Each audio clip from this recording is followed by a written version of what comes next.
Hello everyone, my name is Kylie Shepard and I'm going to be presenting a case study over hypersensitivity pneumonitis. Patient presentation. The chief complaint is persistent cough, shortness of breath, and fatigue. The patient is a 49-year-old male who has been experiencing a chronic cough for the past 6 months. He reports increased sputum production and occasional wheezing. The patient feels short of breath, especially after working in the barn or handling hay. He has been feeling under the weather recently with a fever and shortness of breath with exertion. The patient has a thin body habitus and does not appear to be in acute respiratory distress. The patient is also alert and oriented. For our patient history, the patient has no significant past medical history. The patient works as a farmer, which means he's exposed to dust, mold, and other environmental antigens. He denies smoking or exposure to other pollutants. This is also more key information on our diagnosis because the patient is exposed to these dust particles, mold, and antigens. Vitals. The patient had a heart rate of 98, an increased respiration rate of 26, blood pressure was 132/89, SpO2 was 93% on room air, and the temperature was 38.7 degrees Celsius, which is a little elevated. For our respiratory assessment, the patient had diminished breath sounds throughout all lung fields with inspiratory crackles in the bases. He had a strong productive cough with small amounts of pale yellow sputum. His physical assessment included a dull percussion note, no tracheal deviation, a capillary refill less than a second. He had no pitting edema, slight cyanosis present in the periphery, and no digital clubbing was present. PFT findings. Our patient had increased FEV1 and perf. He had decreased RV and TLC, a decreased DLCO, and a negative response to bronchodilator.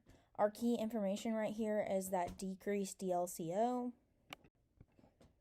Next, our chest x-ray findings, and this image you see here is the actual image of the patient's chest. So you see the bilateral opacities and the reticulonodular pattern. Diagnosis. My diagnosis for this patient is hypersensitivity pneumonitis, which is characterized by episodes of fever, cough, shortness of breath, and a reduction in DLCO. This patient presents with all characteristics. In addition, the patient's chest x-ray aligns with hypersensitivity pneumonitis because of the bilateral opacities and reticulonodular pattern.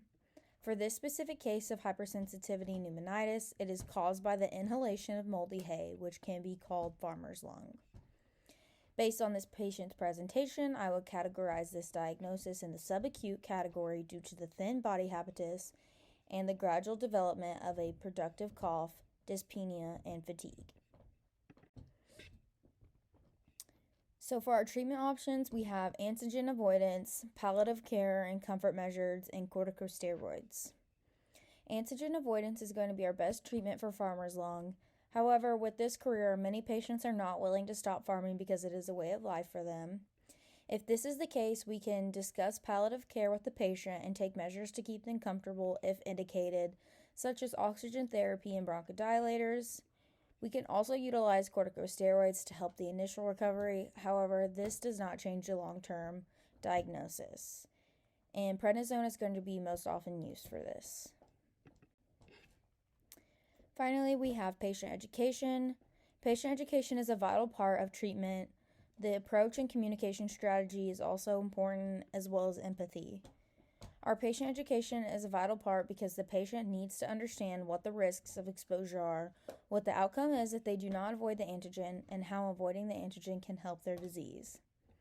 The best approach and communication strategy to use with this patient population when talking to the patient is to first make a positive connection with the patient, demonstrate active listening, establish a shared agenda, use open-ended questioning, and solidify the relationship with clear explanations. It's important to have empathy for these patients because farming is a way of life and livelihood for these patients, and it is not easy for them to give it up. Thank you.